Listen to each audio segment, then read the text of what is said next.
Hey, everybody, I'm Scott Linebrink, with your host with Get in the Game podcast. We're back here for another episode, and I'm pleased to welcome our guest.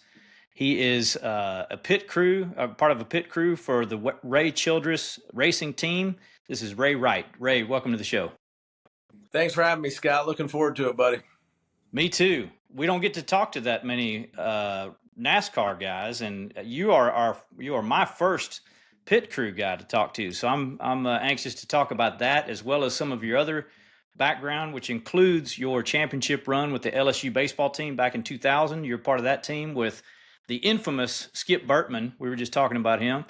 And you also are the founder of a nonprofit called Pit Stops for Hope, which is focused on supporting children and families and alleviating poverty. So you've just got a real knack for serving others, it looks like. And I look forward to talking about what serving looks like in all three of these contexts. But let's start with LSU.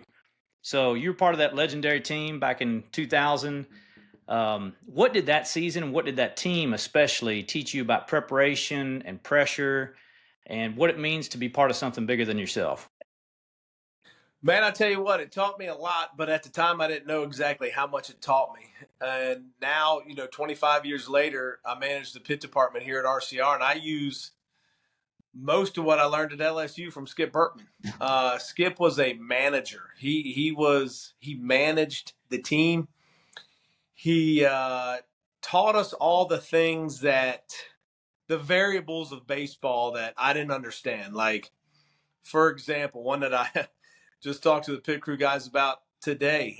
He taught us, it was called TOB.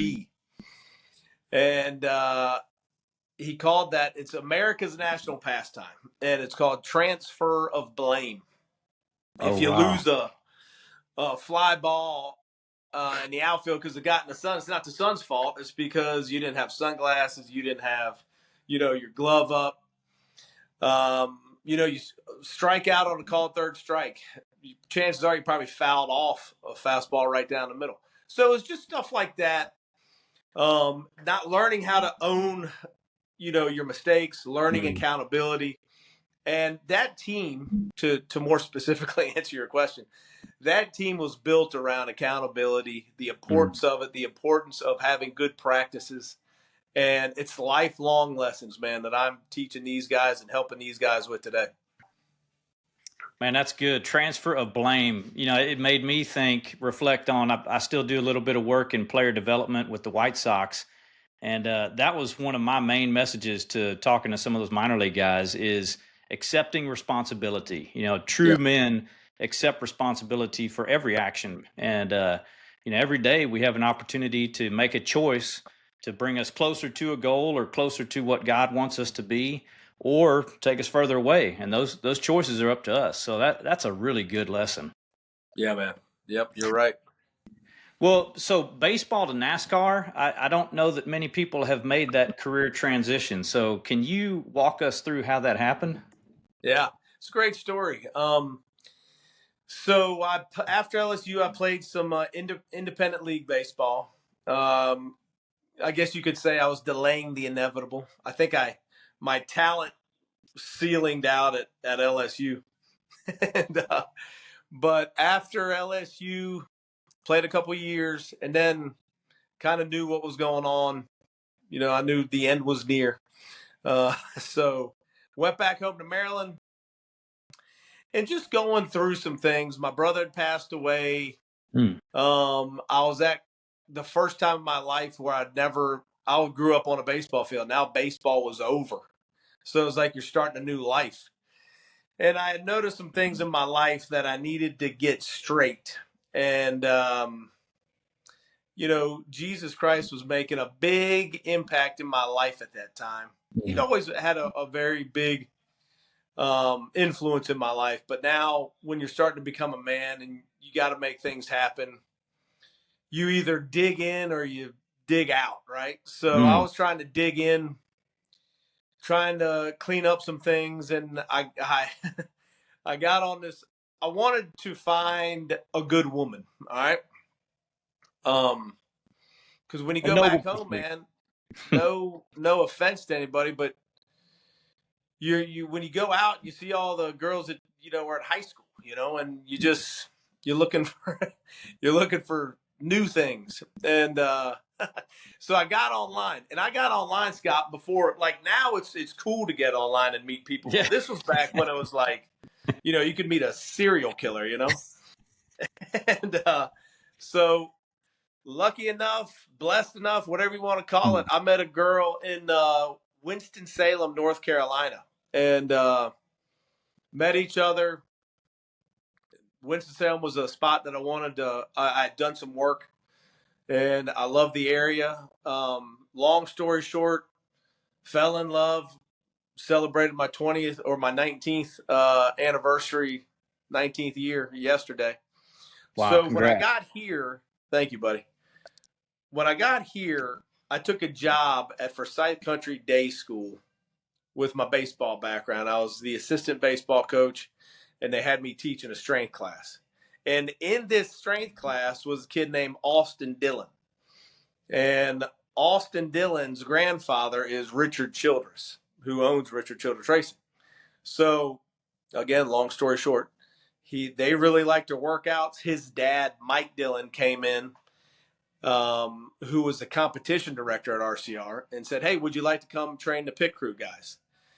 And to be honest, man, I was looking for I was happy to get a job at Forsyth Country Day School, but the ceiling was really low. I needed something better for my family. And let me tell you, Scott, man, I was hustling, dude, like trying to find another job, working. I'm a firm believer that God does not bless lazy, dude. God does not do lazy at all. And I was just pounding the pavement, man, looking for whatever I could, talking to people. And this fell right in my lap. And I said, yeah, man, I'd love to go to RCR. He told me what the future could look like. And everything he told me, Mike Dillon is a man of his word, man. Everything he told me, I checked off everything that he told me could happen in 2008. He said, you come over here and train the pit crews. You could be on a pit crew. And, man, one day you could run the pit department. I did all three of those things. At the end of my first year, I was carrying tires. And like I said, Scott, I knew zero about racing, zero. And it's just getting in and working, Yeah. Talk about identity. I love asking guys about identity because as men too, so much of our identity is built in what we do, Yeah. either through a fault or, it's not necessarily a healthy perspective to have it all built into that. But what did that do? Were you learning things about your identity through that process? I had known that nobody's going to outwork me, man. I feel like that's my number one trait is work ethic. I was a JUCO All-American in high school at second base. I mean, I was a JUCO All-American at second base. I was a high school All-American at second base. When I got to LSU, I didn't play one down at second base. It was in the outfield. I had to work for a spot. And how I got to LSU was by outworking everybody. And when I got here in racing, I had zero worry, zero stress because I knew I just need an opportunity. And um, so as far as identity is concerned, man, when it comes to this, I have to be grounded in my work ethic, man, and getting ahead of everybody and getting ahead of the competition. It's just by working. And man, that's like one of the first things. That's how God described Adam, right? When he made Adam in Genesis, he said, "You're here to work." I mean, men they got it twisted these days. Some of them, man, like you're here to work, dude. And now pick your work, but you're here to work. We're workers, and so I feel like that's the identity that I grab onto, and I need to apply it in every part of my life. Yeah, that's good, Ray. You've already mentioned faith a few times, and I've read when I was doing a little bit of research on you before this interview. You've said that faith isn't something that you leave behind when the race starts. So could you share maybe a little bit more, just leaning into that identity, because we know that our faith. It talks about faith is not dependent on things that we do. It's not dependent on our performance. It's dependent on God's grace and what he's done for us. So maybe just lean into that a little bit. Like, how do you distinguish between on the job end, like really being a worker, and on the faith side, really, really relying on what's been done already? Yeah. My faith and I know I was sitting here thinking while I was answering, like, I know this is a faith-based deal, and I can't talk about anything I do without my faith. Like, I'm not the guy that'll, beat you up with a Bible or anything like that. But if you're talking about my life, it's going to be around Jesus Christ. And I just feel like I'm going to tell you this, and I don't know if this is going to sound right, but this is what I live by. All right. I know a lot of men who, if they say a cuss word and there's like a pastor around, they'll say, "Man, I'm sorry I said that word. Please, I shouldn't have said that in front of you." But then you got Peter, who was in the Garden of Gethsemane, who literally tried to kill somebody in front of Jesus Christ. Yeah. Okay. Like, he didn't try to cut his ear, man. He had to be going for his throat and got his ear. My whole point is, I don't care what I'm doing. If I'm going into a race, if I'm pitting a car, we're doing the jiu-jitsu now. Like, if I'm going into a fight, the Christian relationship is so aggressive, right? How you have to stay so close to Jesus Christ in your marriage, raising your kids. Dude, it's a level of aggression that I don't think is out there enough. You have to be super intense, super intentional.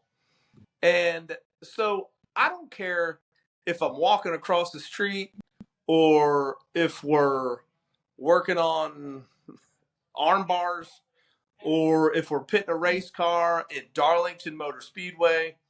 Dude, you better have your faith wherever you go. We come from a long line of men who were super bad to the bone. You know what I'm saying? You can't read about David. You can't read about Joshua. You can't read about Moses, Gideon, throw him in there. Yeah.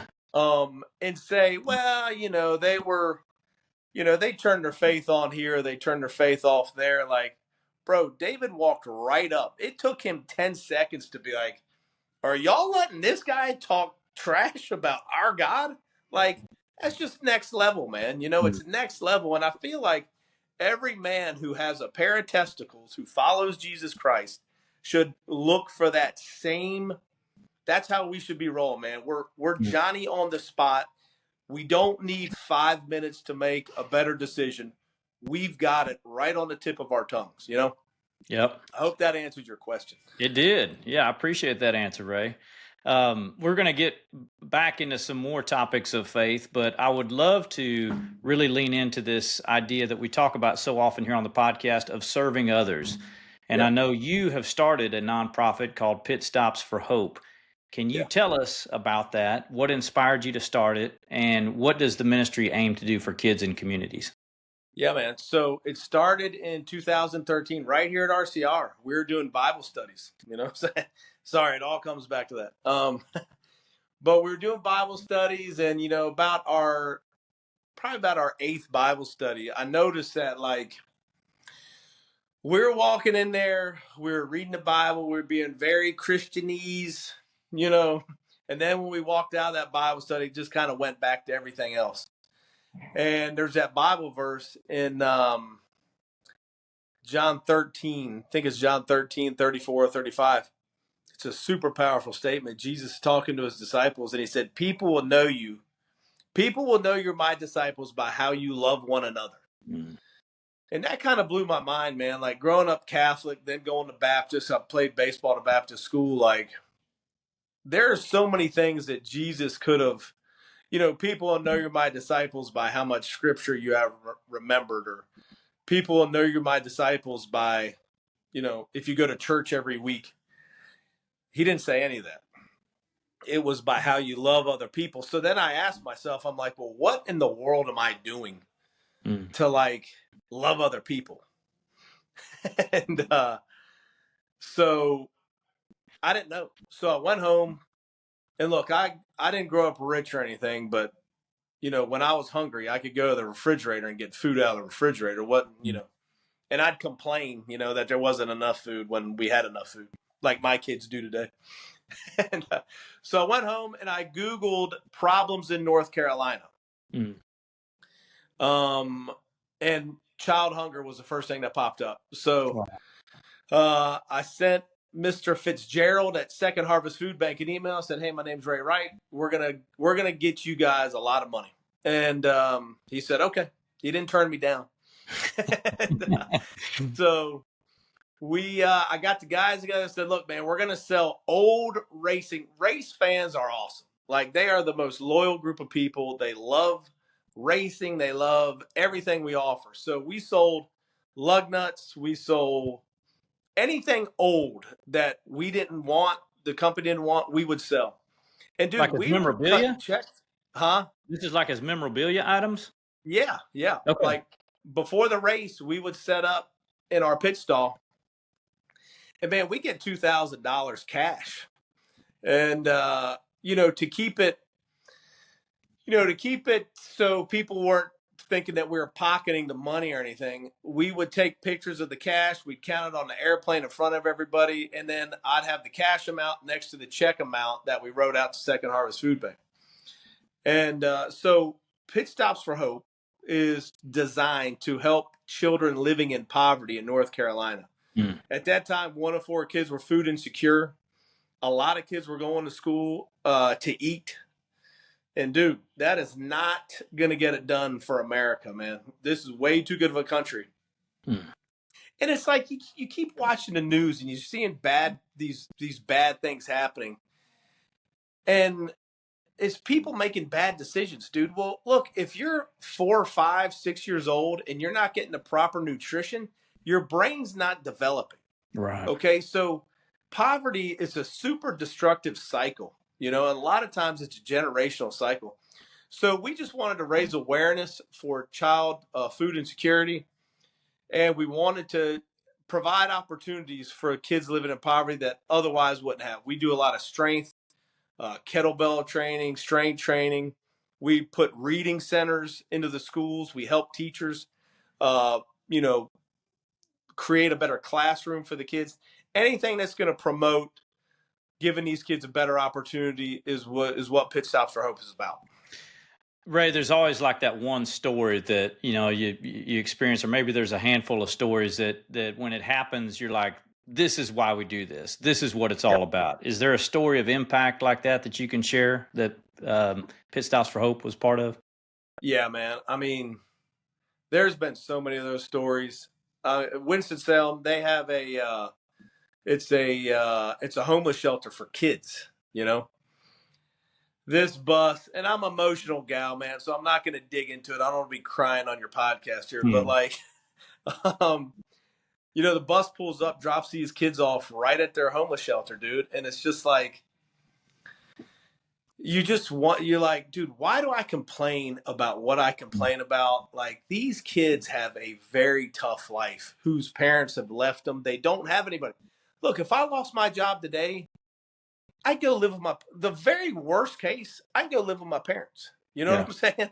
Like, I have people in my life. These kids have nobody in their life. We used to give out Christmas trees. And I don't mean to offend the hardcore Christians. I know that's a pagan thing, but just hear me out, all right? We used to give out Christmas trees to families who couldn't afford Christmas trees, man. These things are running about $75, they're at the lowest. Now Christmas trees are up around $100. And you wouldn't believe how happy these kids are for Christmas trees and what they've done. Like, we walked into a house and they had a wooden pallet with lights on it. And they said, "This is what we're using for our Christmas tree."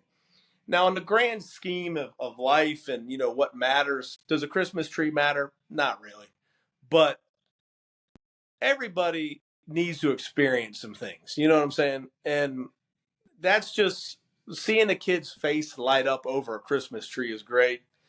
Giving them an iPad for the first time, like technology is a beautiful thing for a lot of these kids. So, man, when you're working with kids, there's just like every opportunity you give a kid who's grateful for something, you know, it's a beautiful thing. I know we don't have that a bunch, today in certain areas, but these kids are so grateful, and that makes everything worthwhile. Mm. And then have some of the drivers or the other pit crew members really rallied around this cause as well? Oh, yeah, 100%, man. Like Yeah. we would run Michael McDowell's spot out at it used to be called GoPro Motorplex. Now it's called Trackhouse Motorplex. Well, we did a go-kart race out there. And those guys would always step up. Eric Almirola was out there. The community, Austin Dillon and the Dillons, man, they do Ty Dillon. They do so much for the charity.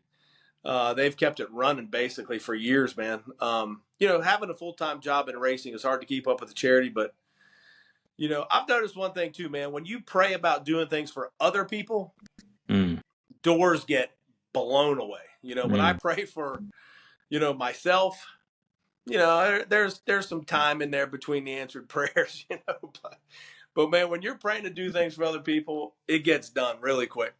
Yeah. Hard to stay mad at somebody that you're praying for, isn't it? Yeah. I guess that's why God says pray for your enemies.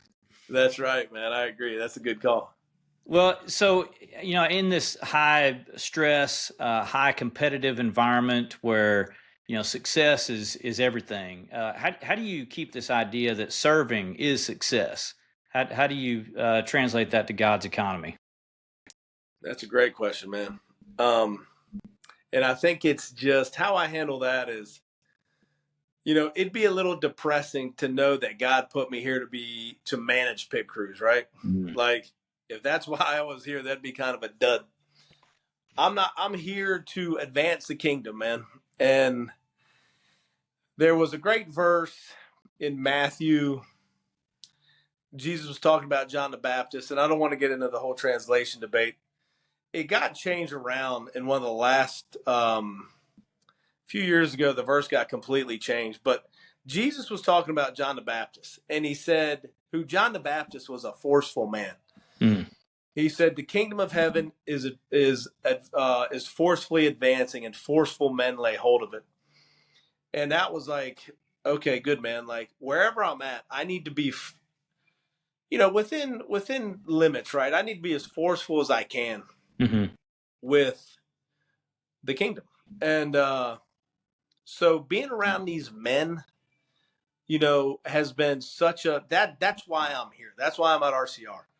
And we want to work hard and do good because that's who we are. That's another part of our identity, like that you spoke about, is we want to compete and we want to win. If you work in NASCAR and you're not a competitor, it's going to be a short haul. So understand all that, having to work hard, but man, why I'm here is to just be real, to be myself. These guys I've been here 17 years. These guys have seen me really good and they have seen me really low. And owning everything, being transparent, being a leader, and most importantly, trying to be a leader for Christ is where these relationships are built. So that's what, man, I've had so many failures as a pit coach. A few weeks ago in Las Vegas, we had a wheel come off. Every week it's stressful, but like, I'm not here. That's here to kind of camouflage why I'm really here. You know what I'm saying? So I try to stay focused on that. Yeah. All right, I'm going to invite you now to bring us into the pit. Tell us a little bit about your job, because we all know that sometimes races can come down to just the smallest movements of these pit crews. You got to be fast. Your team has to be fast. You got to be able to inspire and lead. Give us a behind-the-scenes look at your daily rhythm during race week and how you approach your role as part of a team. Yeah, so my role, like I said, I carried tires on a pit crew for 8 years. And Scott, you can relate, man. I just shaved my beard, but it was really white like yours. You know what I'm saying? So once I started to get those white hairs, it's a young man's game. And so I was off the pit crew, and that's when they put me in as manager. So Now managing the pit crews is, we have two cup teams here at RCR. We got the 3-car, we got the 8-car. Austin Dillon and Kyle Busch. And on the Xfinity side, we have 2 cars, Jesse Love and Austin Hill. And I got to fill those rosters, put the right guys in place. I lean on a lot of people in this department for help. Everybody knows, you know how it is, man. You got to bounce information off everybody. I really lean on my guys for better understanding of certain decisions. But we'll go to the racetrack. The Cup race is on Sunday. That's the big race of the week. We'll race on Sunday. Then I'll give the guys a day off on Monday. Just kind of a mental break, man. It's a pretty stressful day at the racetrack. And then Tuesday we'll come back in. We'll watch video. We'll practice. We'll do that on Tuesday. Then Wednesday and Thursday we'll practice again. And then Friday, a lot of these guys are pitting trucks. That's kind of on their own. Saturday, like I said, we have our Xfinity races. And then on Sunday, we're back to the Cup race, man. We do this about 38 weeks out of the year. It's one of the longest sports. Wow. It's tough. We had an off day on Easter, and now we got a 28-week haul to the end of the season. Wow. Giving these guys mental breaks, physical breaks. We have a lot of tendonitis act up with the, pulling the tires. And, man, every racetrack we go to offers something different. I mean, we were just at Bristol before the break. Bristol, you could do a lot of pit stops. Or you might. It depends on how the tires are wearing. We're going to Talladega this week, and that's a fuel mileage race. It's totally different than, a Darlington.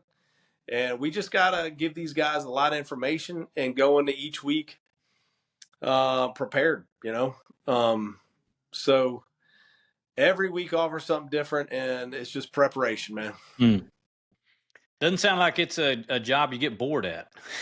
No, you're not going to get bored doing this job. That's for sure. That's for sure. Ray, with all that you've experienced, and I mean, I'm going back to the championship baseball career at LSU, your NASCAR career, launching a nonprofit. How is God taking all of those experiences and how is he using them to teach you in this moment in time? And what is that message? Man, that's a great question. That is a great question. And I don't want to sound like a broken record, but it is okay. I'll tell you this, Scott. Like, I went through a period where, and I love spiritual journeys, man. Like, I try to dig in. I got a great group of men that we meet every Monday, and we got a group message that goes off all day, every day. We call it Jesus After Dark.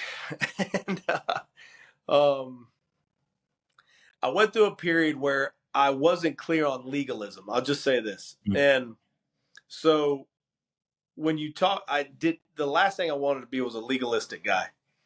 But then, man, when you go too far in one direction, then you kind of lose work ethic in the faith.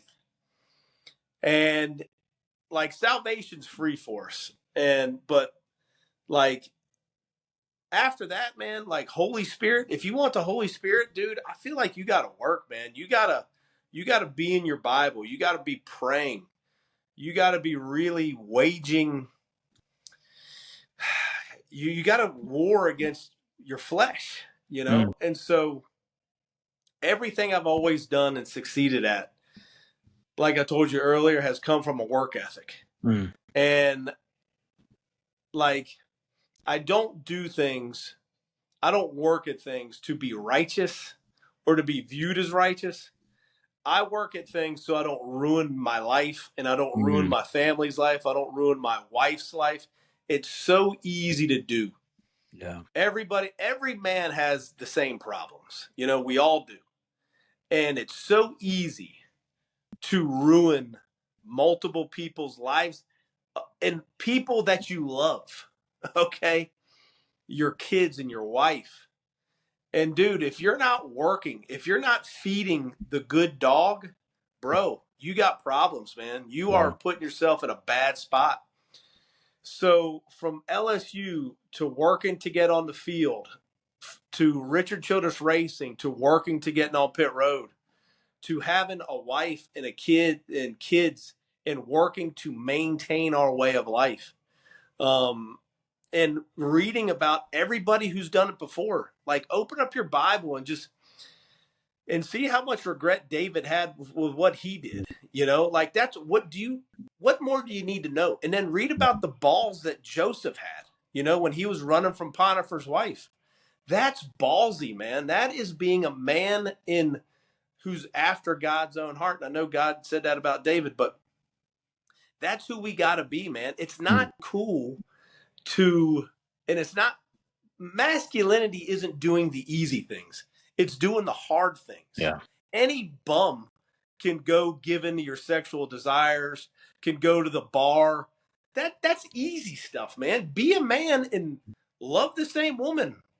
Be a father, in the hard times. So, and that requires work. So that's what God has really, I hope I'm not answering these too long-winded, but it's work to answer your question. Yeah, that's good. That's good. I'm noticing on your shirt here, War Horse. Yep. Tell me about that. What's that about? So, thank you for asking, man. Years ago, I was, reading the Bible, and I read through Job 39.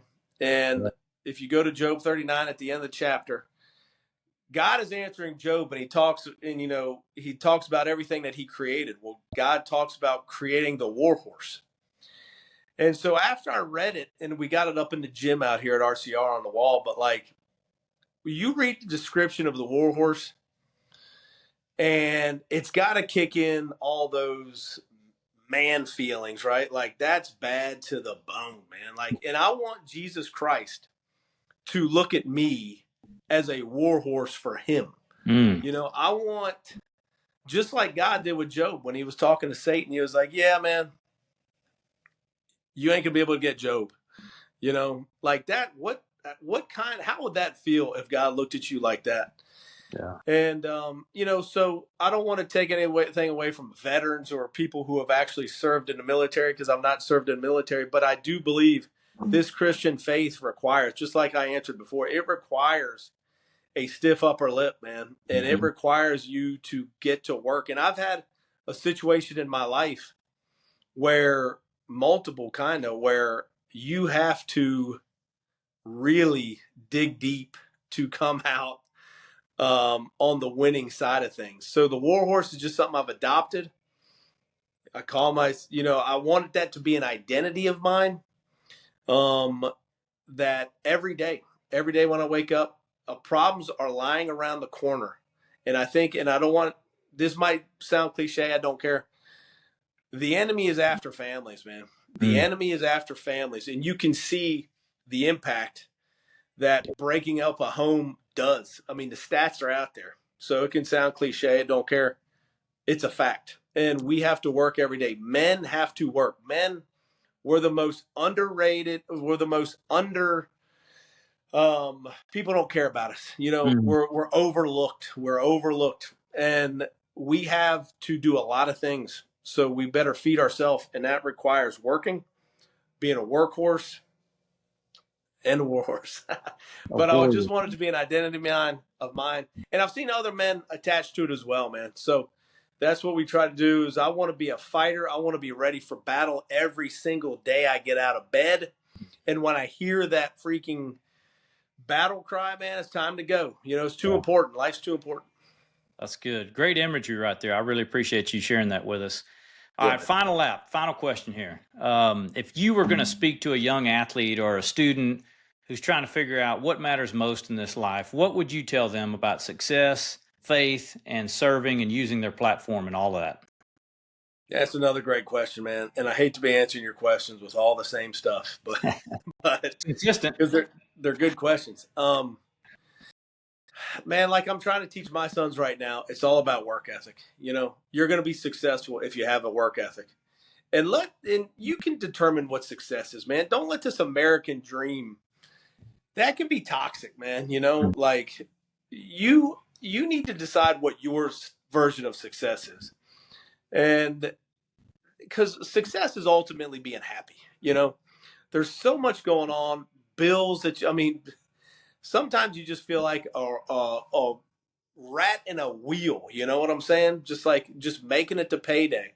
Mm. And if that's your version of success, good, man. But it's got to be founded in a work ethic. And your work ethic is going to be in every version of every area of your life. You're going to need a solid work ethic, and you're going to be successful. Whether, that's becoming a big time CEO or just being happy with, having a nice home for your kids to grow up in and, working at your spiritual side, making sure you're the spiritual rock of your family, man. Like each person's got to make their own decision. But I'm going to ground everything and just having a solid work ethic and being aggressive, man. Get after it. I think that's another underestimated or overlooked. I'm bad with words. Another overlooked area for men. Mm. And one thing about David is, could you imagine sprinting? It says David ran out to Goliath. Mm. Could you imagine sprinting? You know how when you see people fight, they're kind of like they're looking for a way in, or they're jiving around for a few minutes. David was boom. He just went right at him. And I feel like that's the way we got to handle life too, is work your butt off and be extremely aggressive in what you want to get done. Yeah, Ray, you hearkened back some words that I heard from a wise man, and he said that living an extraordinary life is not about doing one thing extraordinary. It's about doing the ordinary every single day. And Yeah, so man. I think Good. if I've taken anything from your message, it's just, that idea that every day we wake up, we make choices, we have to put forth effort to make sure that we're putting on that full armor of God and going out and be Yeah. warriors for Christ. So I appreciate your message, Ray. Thank you for telling your story. Scott, man, I love talking about it. Love chatting with you, and you guys do an awesome deal. I'm just glad to be a super small part of it, buddy. Thanks, Ray. I appreciate you getting on the game. Yes, sir.